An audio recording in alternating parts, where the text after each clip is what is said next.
Heung-min Son or Ivan Toney, who to captain? This is my Game Week 29 free hit team selection. Welcome to the Gianni YouTube show.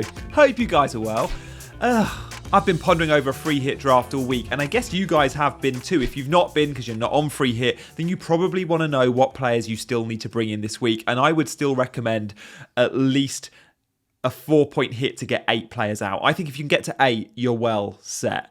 But look, let's get started with the free hit team. Before we see the players though, how about liking and subscribing to the channel? Let's do that. Thank you guys. Thank you for hitting those buttons. But look, picking defenders and picking goalkeepers, we're going to see a common theme here. The chances of a clean sheet are so low. There are 8 teams playing this week, and the bookies rate the best performing defence as Brentford at 27% likely to keep a clean sheet. No team is backed more than 27% chance of keeping a clean sheet, which means we might get 1 clean sheet out of 8, I reckon. Like, it's so unlikely we're going to get many. And with that, you've got to pick defenders with upside. Who do you think can score? Who do you think can get an assist?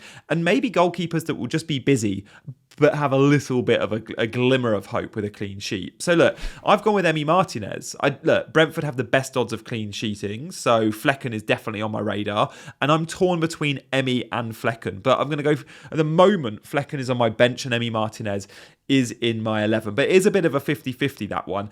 I just feel like West Ham and Aston Villa, look, they're both played in Europe on Thursday night. How tired will they be for the Sunday fixture? We don't know. Could that one be a low-scoring game? Maybe. But all the other games I look at, I'm like, oh, Fulham Spurs, probably quite a few goals. I think Burnley Brentford could have goals, and I know Luton Forest is going to have goals. So if we're looking for that one stalemate, maybe it could be Villa winning to 0 or a low-scoring draw for West Ham Villa. So look, Emi Martinez in goal. And then look, the defenders, this is the template back 3. I can't lie. I like to always consider outside the template where I can. But this week, a lot of this team picks itself. And it's template for a reason. These are the guys most likely to get attacking returns at the back. Pedro Porro, he has to go in because he's sharing set pieces. Udogie does have greater goal threat. There's no two ways about it, but it's marginal. But assist threat, Porro is so much better than Udogie. So with that in mind, it's Porro, who got bonus last time out, who has way more assists than Udogie this year, and is on some set pieces. Maddison and Son still take some, right? So Pedro Porro is in. Will he get a clean sheet? Probably not. Will Reguilon get a clean sheet? I doubt it, but Reguilon is in again for upside. We know he's trained this week. He is flagged on the FPL website, but he has trained. I think he starts. If he doesn't start, have someone ready and waiting in the wings that you're happy coming off the bench. But look, Reguilon hit the post against Chelsea. We know he'll get into advanced positions. Brentford could play a back 4. They sometimes do against weaker opposition. Against better teams, they always play a 5. Hopefully it's a 5, but it could be a 4. Regardless, Reguilon will be given licence to get forward. We know Burnley's defensive numbers are so poor. And then look, Doherty again. He's probably going to get some minus points for goals conceded, just like he did in the week. But just like he did in the week against Bournemouth, he'll pick up some attacking returns. He's got a good chance of it, right? He's got a good chance of an assist. I think he's on 9 assists this season, Doherty. Only Trippier amongst defenders have more. Now, Luton are a team scoring goals for fun. I did some research earlier. From the 11 games played, the last 11 games in the league, guess how many goals have been involved with Luton's fixtures? So not how many have Luton scored, but how many in their fixtures. Their fixtures at the moment, from the last 11, average 4.5 goals a game. That's crazy. If we get 4.5 goals, Luton Forest, Doughty's got a very good chance of being involved. So that's the back 3. We'll do some defensive subs now as well, because look, I am considering the likes of Roeslev if Reguilon isn't fit, and maybe Thomas Frank will be asked about that on Friday. But at the moment, I've gone Alex Moreno and I've gone Soufal. Again, 2 players that play on Thursday in maybe what will be a KG affair. So Moreno and Soufal on the bench there. So look, that's the back 5 taken care of. Martinez in goal with Flecken on the bench. What about the midfield? Because this is where we hope we get upside. If clean sheets aren't predicted this game week, then goals absolutely should be, right? Goals absolutely should be. So with that in mind, let's just have a quick look, shall we, at some attacking data. So we're talking goals. What are the best attacks? The best attacks in the league in the last 6 game weeks, if we just go off expected goals, are Villa, Spurs. Fulham, then Forest, then West Ham, Brentford, Burnley. Okay, so you might look at this and go, oh, we need to go big on Villa and West Ham. Sorry, big on Villa and Spurs. Kind of. Definitely on Spurs. Maybe on Villa, but they go to the London Stadium. Fulham, we don't love the fixture. Luton and Nottingham Forest there, 4th and 5th best. That fixture to me just spells goals. So I definitely want to cover Luton attack, and I definitely want to cover Forest attack. So look, let's have a look at my selection then. So the midfield 4. Spurs, nice and easy. We'll go the template picks first of all. Son and Maddison. I don't think we need to talk much about Son at all. Maddison, it's worth noting what Postecoglou said post-match at the weekend just gone. He scored his goal, and Postecoglou comes out and goes, we need a little bit more from Maddison in attacking sense. We want him to be higher up the pitch. Music to my ears, straight in my free hit draft. Maddison's being told to get in the box. Brilliant. Love that. Another player that is getting into the box lots, and if you go off the average position map of the last game for Nottingham Forest, although they didn't score against Brighton, is Morgan Gibbs-White. So at the moment, I've got Gibbs-White in my 11. We'll come back to Gibbs-White in a minute because I want to go through... I want to discuss Gibbs-White, Elanga and Morris because there's a little triangle there of players. And I'm only going to start 2 of the 3. But look, we'll come back to that. Let me give you my nailed spots, right? Jared Bowen is in. Jared Bowen, if you're going to go for a West Ham forward, you could, of course, look at Paqueta. His stats are unbelievable of late. You could look at Kudus. But Bowen just feels like the most reliable. It was only a couple of weeks back he got the hat-trick against Brentford at home, don't forget. So Bowen is in. So look, that's the midfield 4. Maddison, Gibbs-White, Bowen and Son. The front 3, I mentioned Morris. We're going to come back to him. Ivan Toney and Watkins. Watkins we don't need to discuss. I just think for many, you're going to go there, right? Every time Villa have lost in the league this season, not only have they won the following game, they've scored a minimum of 2 goals in that following game. So they lose in the Premier League, the game directly after, and it's happened 4 or 5 times. They win directly after and they score 2+ goals. Ollie Watkins, I'm confident about this weekend. Ivan Toney faces Burnley, who are on the ropes. When we look at the defensive data, Burnley and Luton are so far behind the rest. Like, Burnley have conceded an expected goals conceded of 12.3. Luton have conceded goals of 15. This is over the last 6 game weeks. Put that into perspective. Nottingham Forest have only expected goals conceded in the last 6 of 8. So Luton almost double their figure for expected goals conceded. So look, Ivan Toney, I think, has fun against Burnley. What we know about Burnley at the back is they leave you space and they commit numbers forward. The fullbacks there are like prime Brazil fullbacks, Cafu and Carlos, honestly. Excuse me. So I really like the idea of attacking that Brentford fixture.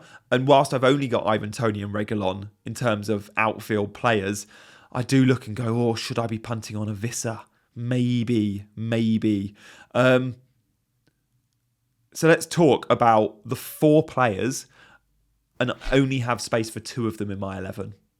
3 will make the squad and 2 will be in the 11, right? So at the moment, the 4 spots up for grabs, the 2 spots in the 11 up for grabs are the Gibbs-White spot and the Carlton Morris spot.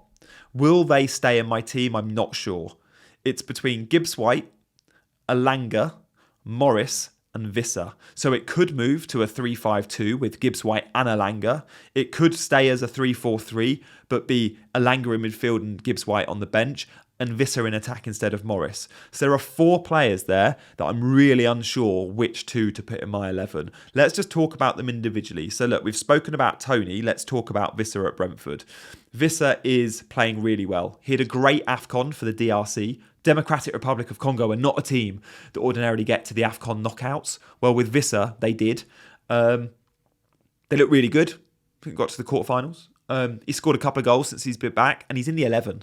He's getting starts. He doesn't play 90. That's the only concern. But if you think Burnley are there for the taking, then Toney and Visser up front together, why not?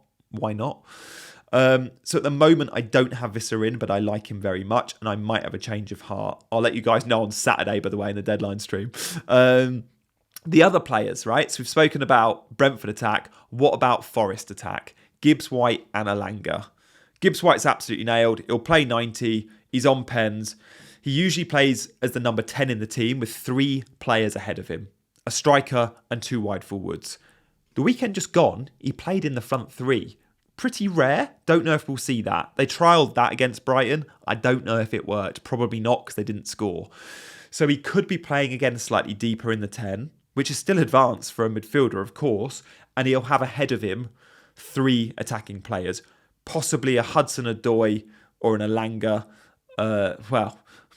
That's the problem with Elanga. It will almost certainly be Elanga with maybe a Origi, and if I was punting, then it will be Wood or Awoniyi. But it could be Hudson-Odoi in that front 3. All those players I've just mentioned, Awoniyi, Origi, Chris Wood, Elanga and Hudson-Odoi, there are 5 players there and only 3 of them will start.